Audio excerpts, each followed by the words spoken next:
All right.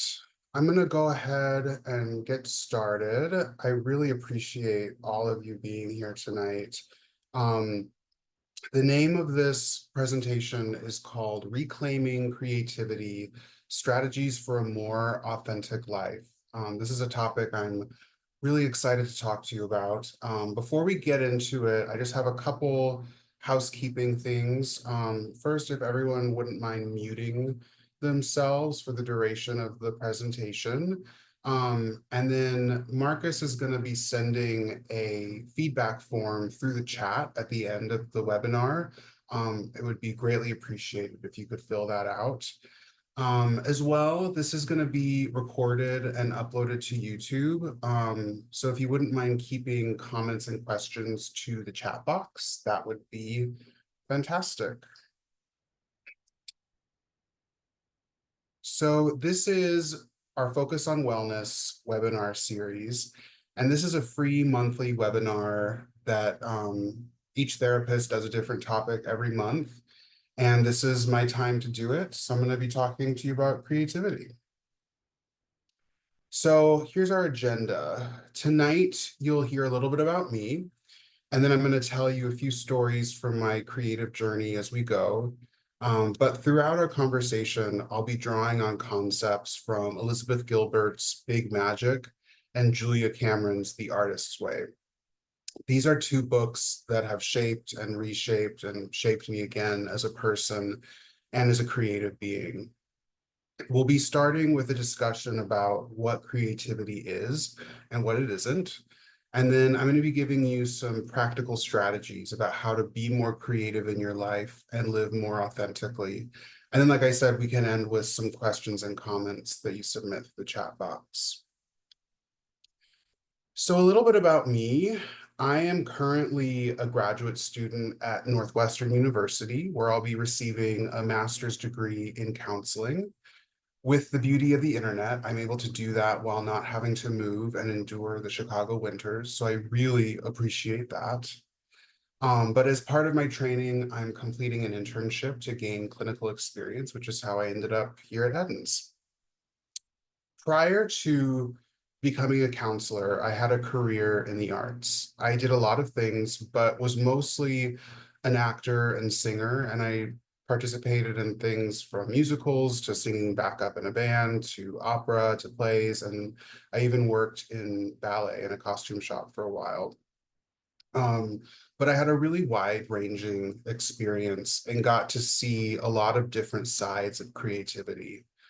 I got to see all the beautiful and varied and sometimes very kooky ways that people show up in creative spaces. My favorite form of creativity is nature. It's what grounds me, reminds me why I'm here, and helps me to keep perspective in life. I'm also committed to a lifelong creative recovery. What does that mean? For me, that means that I'm always fostering and nurturing that piece of myself that wants to create or wants to think about things in a different way. And I try to get out of its way as much as possible. It also means looking for ways outside of monetary gain to find value in creativity. And we'll talk more about that in just a moment. So, what is creativity? In its most simple form, it's a word. It's an extremely versatile word. It functions as a noun, as an adjective, and as a verb. We have creativity as an entity, creativity as an attribute, and to create as an action. Creativity is something that I believe is constantly flowing through us in small ways, such as navigating your way out of an uncomfortable conversation. Lord knows I've been there. To big ways like painting a mural on the side of a building. These are both creative actions that access extremely similar parts of your brain. Okay. But I think my favorite way of describing creativity and artistry is in a letter that Martha Graham, the famed choreographer, wrote to Agnes de Mille in 1943. And I'm going to read that to you all now.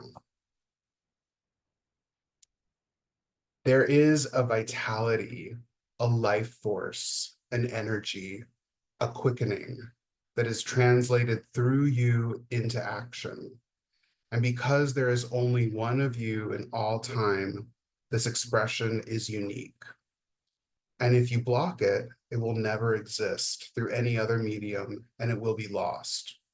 The world will not have it. It is not your business to determine how good it is, nor how valuable, nor how it compares with other expressions. It is your business to keep it yours clearly and directly, to keep the channel open. You do not even have to believe in yourself or your work.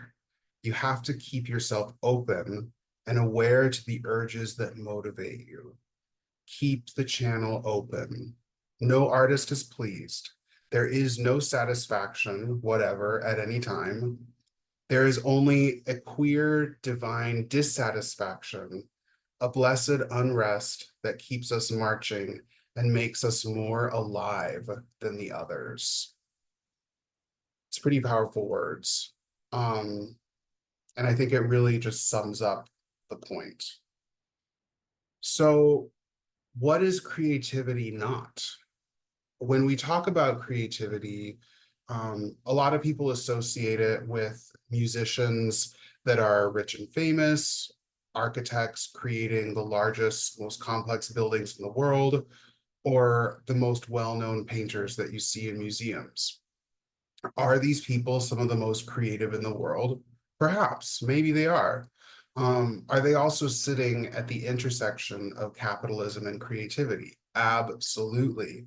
And that's where a lot of people get stuck. If I don't make money, am I still creative? If I'm not known for my work, does it matter? So part of what I want to impart to you is a decoupling of industry and creativity and encourage you to nurture that piece inside of you that just wants to express and play. Part of the decoupling of creativity and industry is that when we work from a place where creativity needs to get us something, we put conditions on it. Conditions lead to censorship, pressure, and inhibition. What would happen if you could, as the letter I just read alluded to, not judge the creative expression, but just allow it? Hold space for it with unconditional positive regard, allowing it to be whatever it is. The writer Anne Lamott, who's one of my all-time favorites, she talks about how all of her first drafts are terrible. She knows that they're going to be terrible, and she just accepts that. From there, she shapes, molds, grows, and nurtures whatever anything is into its full potential. But the point is that you have to start with uninhibited expression. And we'll talk more about that on the next slide. So the big question is, who gets to be creative? Now, obviously, in this setting, in this context, you all know the answer I'm looking for, which is everybody. And right now, that might feel obvious, but the way we live often doesn't support that. As a culture, we so often box ourselves and others into these roles, whether it's your role in your family, your role at your job, or your role in your community. And so, in your mind's eye, I want you to picture a suburban dad who works a typical 9 to 5 office job and serves as a crossing guard every couple weeks at his kid's school. The image that I'm sure you're conjuring in your head is not that of an expressive artist.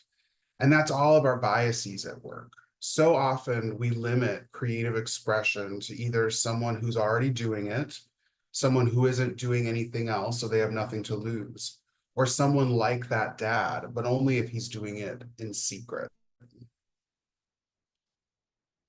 Let's talk about moving creativity out of secret and out of a place of fear.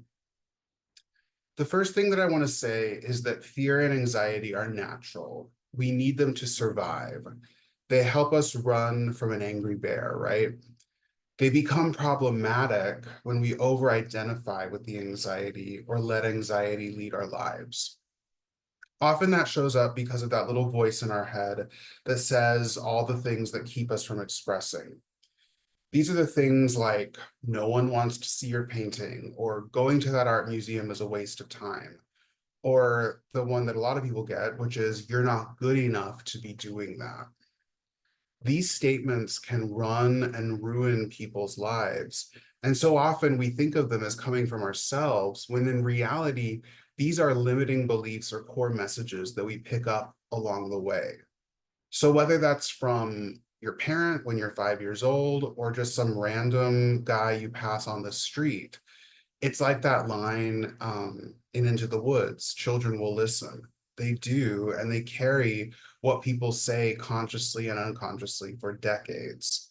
So when we find ourselves being self-critical like that, I want you to start thinking, whose voice am I listening to? Because it ain't mine. And does that voice serve me right now? Does that voice allow me to get closer to my goals? One method I really like to tame that voice that pops up is to do a little exposure therapy in the form of simply making a fool of yourself. I can tell a story from a time that happened kind of against my will. I was performing in the Houston Grand Opera production of Rizolka about 8 or 9 years ago, and had a really fast, quick change from a chef's outfit into a full tuxedo in about 30 seconds. Um, During the scene, I had gotten delayed getting off stage by a few seconds, which delayed the rest of what I was needing to do. And to compensate for this, after I got into the tuxedo, I moved a bit quicker as I moved across the stage to hit my next cue. I had to go up a flight of stairs while holding a candelabra. And in my quickness, I tripped and fell flat on my face in front of the audience of about 1,000 people that were at our final rehearsal. I was mortified beyond belief, but I survived. I wasn't fired, which was my biggest fear, and it became a great story. And after that, my inner critic didn't have much room to talk, because in terms of embarrassment, it's really hard to top that. But let's say you don't have the opportunity to fall flat on your face in front of 1,000 people and break a candelabra. What are some things you can do? Maybe it's as simple as telling your worst dad jokes to people. Um, and what if you're not ready to make a fool of yourself at all? How do we move beyond fear? One of my favorite ways to describe this is the way Michelangelo talked about his method for sculpting. When asked how he sculpts, he said that he doesn't. He said that the statue he's carving is already inside the piece of marble. His job is just to remove the excess marble.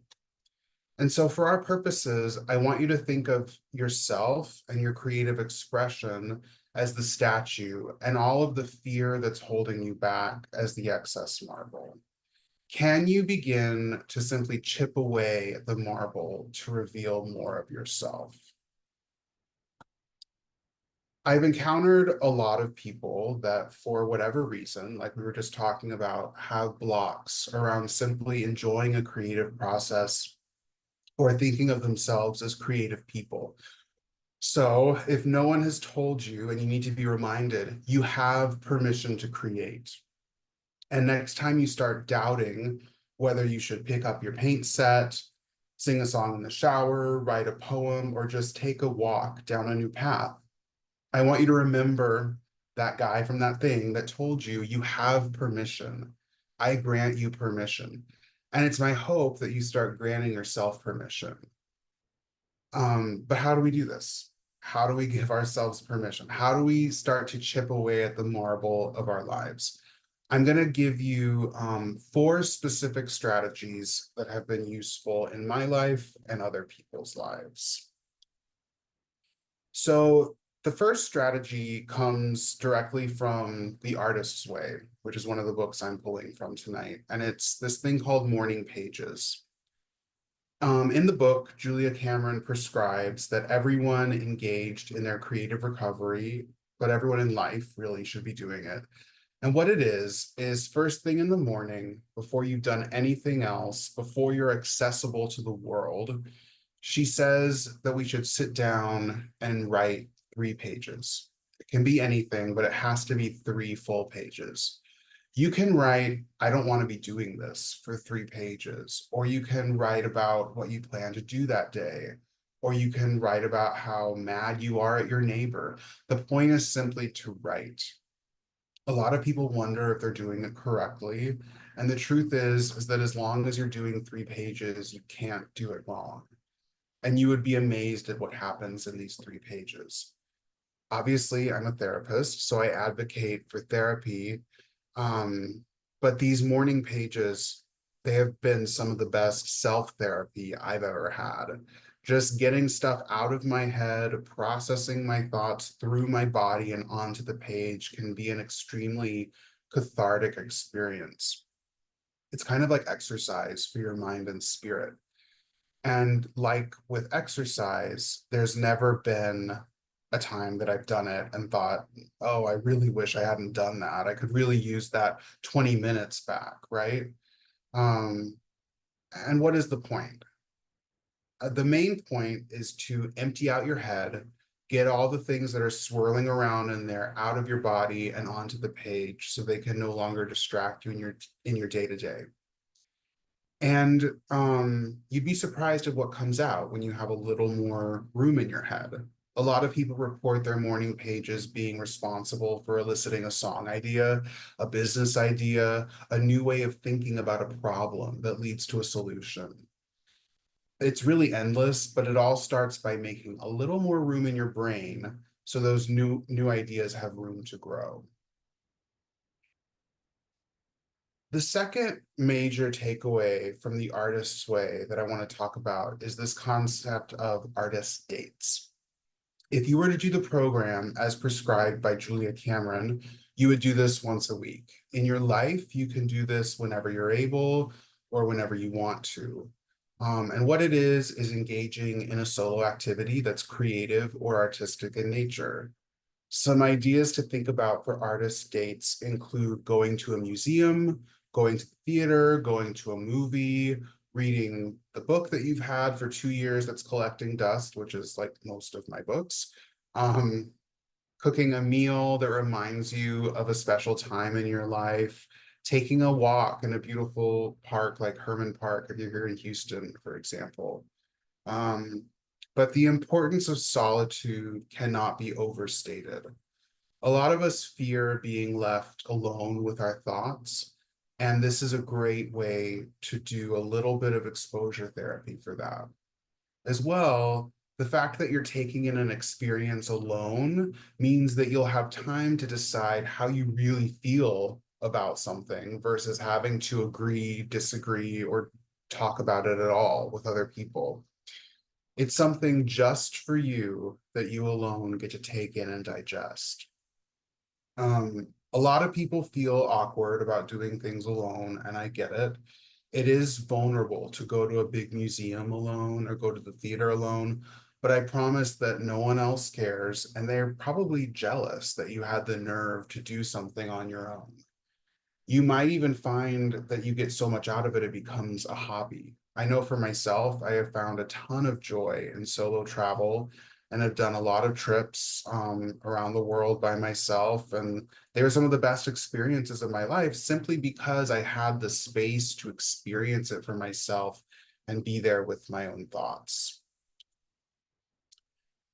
So the third strategy I want to talk about kind of stems from the previous two, and that's getting still. A lot of people, including myself, tend to yawn when they hear about mindfulness. It can feel a little bit cliche sometimes, but there really is something to it. The idea of slowing down to speed up is so powerful. Our culture is so fixated on productivity and busyness for the sake of busyness that it can feel suffocating. Oftentimes we get so busy being busy that we forget what the point of everything is. Taking even 5 minutes to reconnect with your breath and the present moment can have major ramifications on the rest of your day and be one step in igniting your creativity. So how do we do this? There are 1,000,001 mindfulness techniques out there.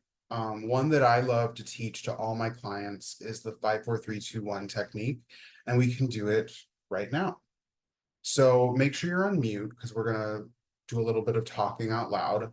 But I'd like everyone to look around the room that they're in and name out loud 5 things you can see. So for me, I can see my water cup, I can see my mouse, I can see my chapstick, I can see some tape, and I can see a candle. And now I'd like you to name 4 things that you can touch and actually physically touch them. So I can feel the fabric on my mouse pad. I can feel the kind of weird bumpy texture on my desk. I can feel the soft glass of this candle, and I can feel the weird texture of this paper towel. Now, I'd like you to name 3 things that you can hear. So I can hear the fan I have going. I can hear the dehumidifier in the next room. And I can hear the hum of my computer. And now I'd like you to name 2 things that you can smell. This one is really hard. It smells a little dusty in here. Um, and I can smell the candle that I have. And then 1 thing you can taste. I can taste a little bit of the crystal light that's in my water. Um, so what we just did is we engaged all of our 5 senses in the present moment. And just notice how you feel. You likely feel at least a little more plugged into the present moment. And what a great place from which to jump when working on a creative project or idea. Like I said, there's a ton of free resources out there for mindfulness, from the Apple Watch mindfulness app to guided meditations.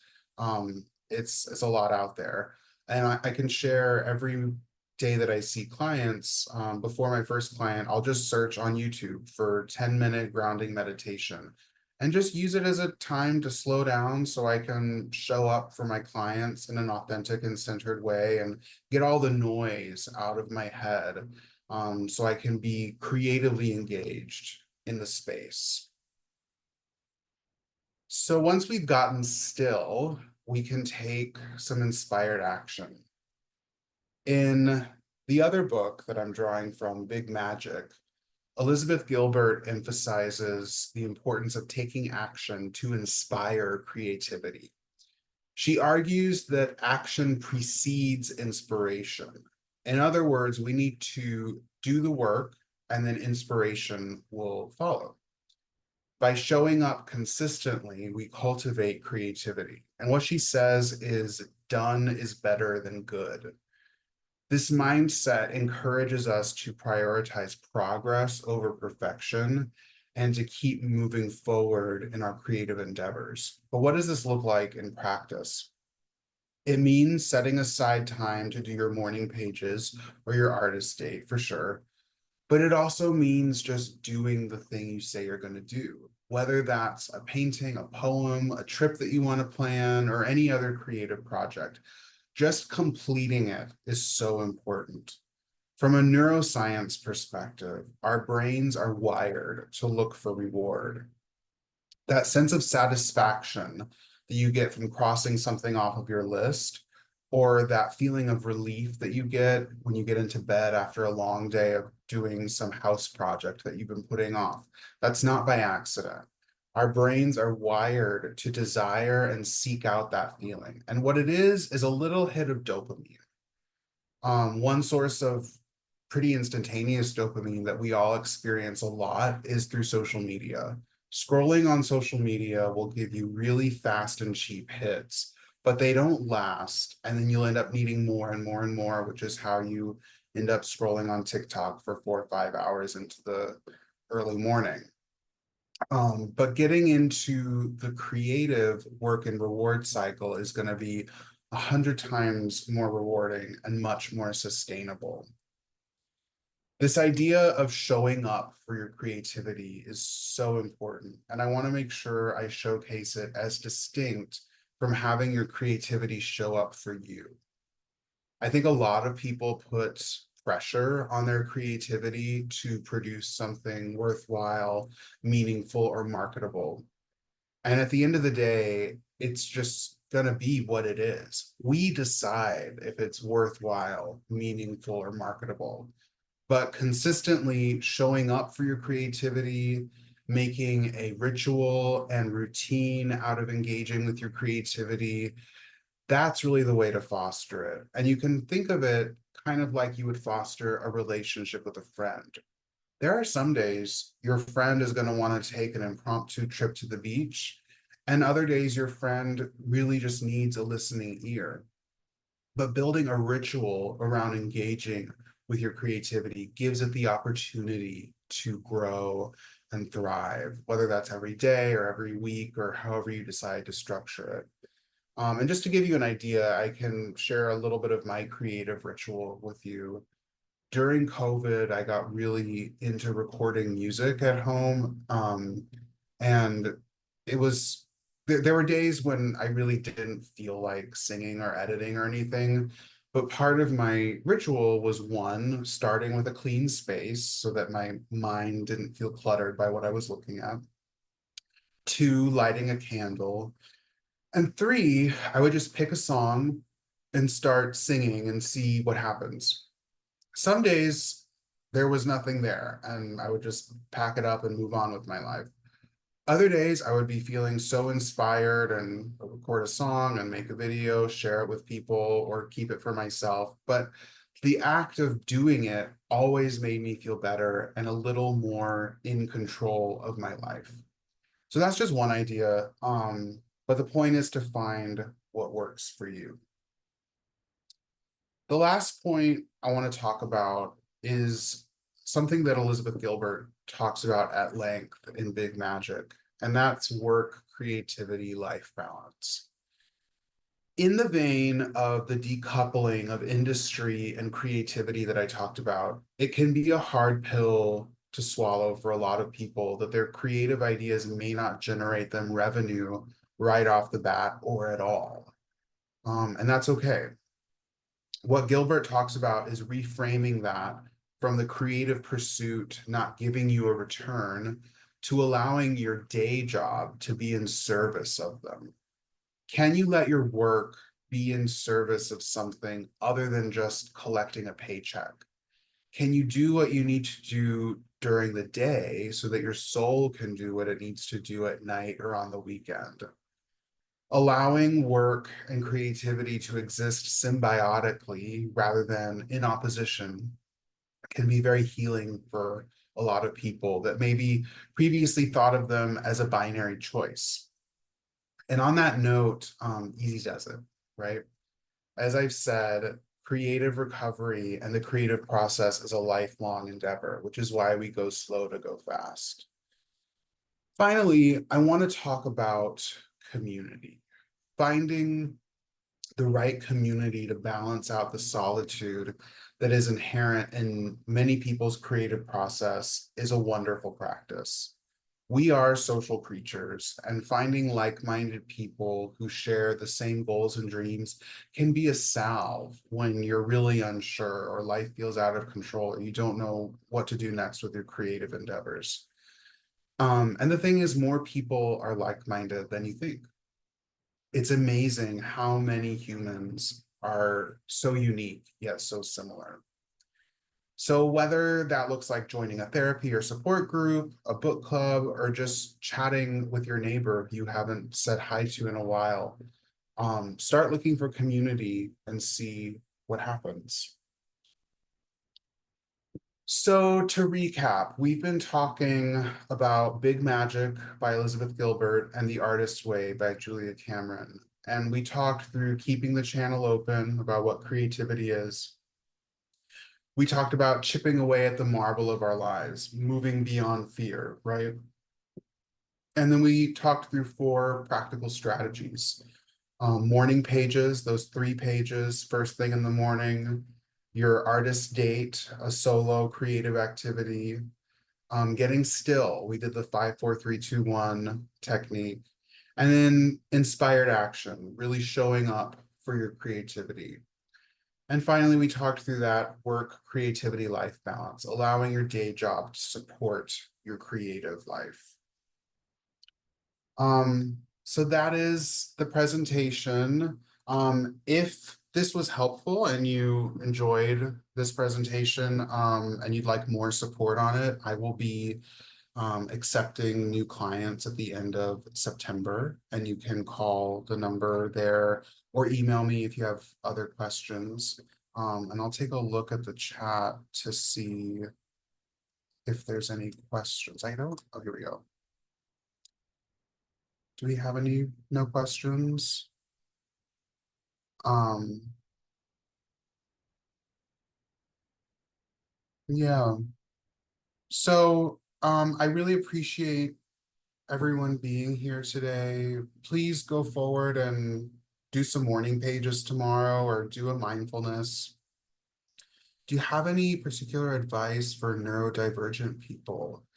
That is something I don't have a ton of answers on, unfortunately. There are a number of therapists at our practice that can talk specifically to that question. Brittany Grono works a lot with that population. That is maybe ask the one question I don't have an answer to. I apologize. Um, does the morning pages need to be handwritten or can it be keyed into a laptop? I think I don't want to say that it can't be keyed into a laptop. There is something about physically writing things out, taking the extra time that it takes to write things out by hand that can really help process the information. And there's something about getting it, out of your body, through your arm, onto the page that's very cathartic. If keying in or even speaking into a device is what's possible for you, that's okay too. There's really not a wrong way to do it. But if I were to instruct somebody, I would advise them to write it out by hand. Yeah, you're welcome, Lisa. Um, all right. Well, if there's no other questions, thank you all for being here.